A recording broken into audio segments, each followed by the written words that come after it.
मैं इस्लाम धर्म में चला गया था। मैंने धर्म बदल दिया था, लेकिन मैंने अपने मन से परिवार के मूल धर्म हिंदू धर्म में आकर आपके व पापा के प्यार की छाव में रहना चाहता हूँ।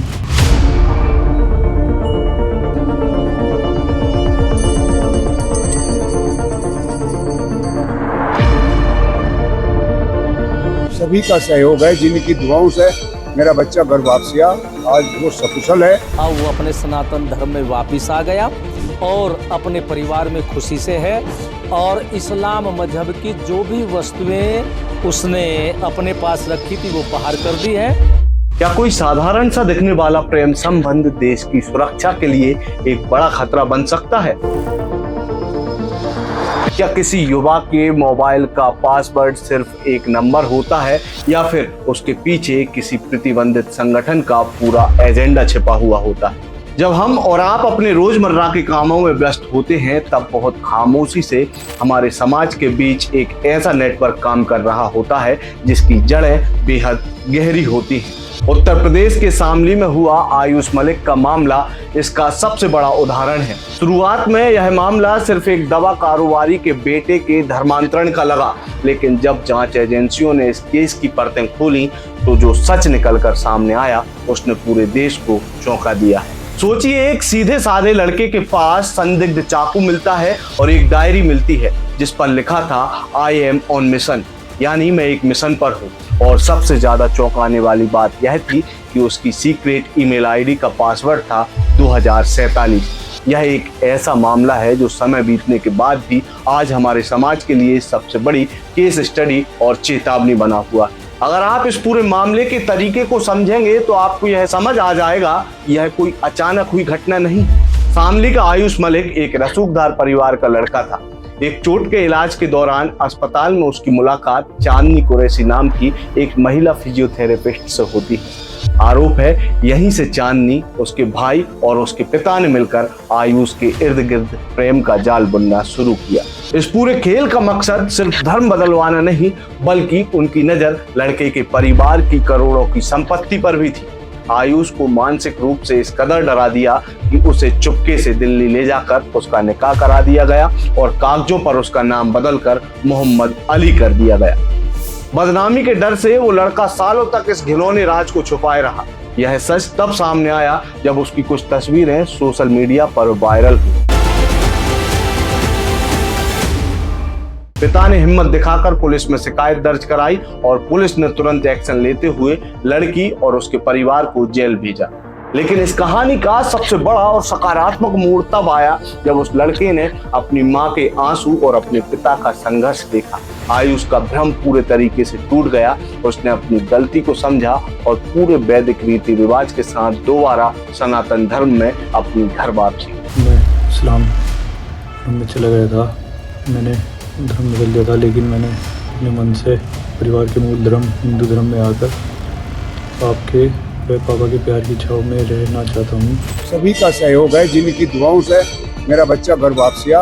आज वो सकुशल है और मैं पुनः सभी का हृदय से आभार व्यक्त करता हूँ। आयुष की यह घर वापसी इस बात का सबूत है कि अगर परिवार का साथ हो तो एक भटके हुए युवाओं को भी इस दलदल से सही सलामत निकाला जा सकता है। अब यहाँ हमें रुककर उस कड़वे सच को समझना होगा जिसे अक्सर लोग दो वयस्कों का निजी मामला बताकर टाल देते।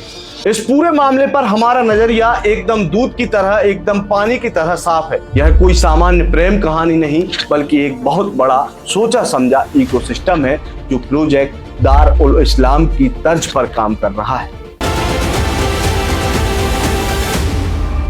इस खुफिया प्रोजेक्ट का सीधा सा मकसद होता है देश के कानून को दरकिनार करके समाज के भीतर एक समानांतर व्यवस्था खड़ी करना। इसमें रसूखदार और समृद्ध हिंदू परिवारों के युवाओं को चुन चुन कर निशाना बनाया जाता है। पहले प्यार का नाटक होता है, फिर मानसिक दबाव बनाया जाता है और उसके बाद दिल्ली या बड़े शहरों में बैठे सिंडिकेट और स्थानीय मौलाना एक्टिव होते हैं और फिर किसी अमरेंद्र को, किसी अंकित को मोहम्मद अली बना दिया जाता है। इस केस में भी फरार आरोपी मौलाना इरफान का नाम जब सामने आया, जो कानूनी शिकंजे से बचने के लिए तुरंत निकाह के कागजात तैयार करवा देता है। उसके बाद शुरू होती है ब्रेन वॉशिंग, यानी कि दिमाग की सोचने समझने की शक्ति बदलना। उस लड़के का डायरी में लिखना कि मैं मिशन पर हूं और पासवर्ड 2047 रखना, वह साफ इशारा करता है कि प्रोजेक्ट दारुल इस्लाम के तहत उसे समाज और देश के खिलाफ इस्तेमाल करने की तैयारी की जा रही है। आयुष की खुशकिस्मती थी कि उसे समय रहते घर वापसी हो गई, लेकिन जो युवा इस जाल से नहीं निकल पाते वे देश के लिए एक बड़ा खतरा बन जाते हैं, जिसका उदाहरण है भोपाल से गिरफ्तार हुआ वो लड़का जो पहले तो एक समृद्ध हिंदू परिवार में था, लेकिन उसने मोहम्मद सलीम बनकर पूरे देश को एक बड़े खतरे में झोंकने की तैयारी कर ली थी। वो HUT जैसे बड़े आतंकी संगठन का मेंबर बना और आखिर में वह अपने जैसे कई और हिंदू युवाओं को ब्रेन वॉश करके धर्म परिवर्तन कराने की पूरी साजिश रच रहा था। अब सवाल उठता है कि आखिर हर ऐसे मामले में यह 2047 का नंबर बार बार सामने क्यों आता है। इसे समझने के लिए हमें उस इतिहास को देखना होगा जिसे सुरक्षा एजेंसियां बहुत अच्छे से जानती हैं। जब बिहार के पटना में पुलिस ने प्रतिबंधित संगठन PFI यानी कि पॉपुलर फ्रंट ऑफ इंडिया के ठिकाने पर छापा मारा था, तो वहां से एक बुकलेट मिली थी जिस पर लिखा था इंडिया 2047। उस टूल किट और प्रोजेक्ट दारुल इस्लाम में साफ तौर पर यह लिखा था कि जब भारत अपनी आज़ादी के 100 साल पूरा करेगा तब इस देश की डेमोग्राफी और इसकी पूरी व्यवस्था को इस कदर बदल देना है कि देश को घुटनों पर लाया जा सके। और इस साजिश का एक बड़ा हिस्सा है बहुसंख्यक समाज के मजबूत और रसूखदार युवाओं को किसी न किसी बहाने से अपने पाले में लाना, उनका धर्म परिवर्तन कराना। अब भले ही PFI पर बैन लगाया जा चुका है, लेकिन उनके स्लीपर सेल्स आज भी नए तरीके से जमीन पर एक्टिव हैं और लोगों को टारगेट कर रहे हैं, हिंदू समाज को टारगेट कर रहे हैं, बहन बेटियों को टारगेट कर रहे हैं।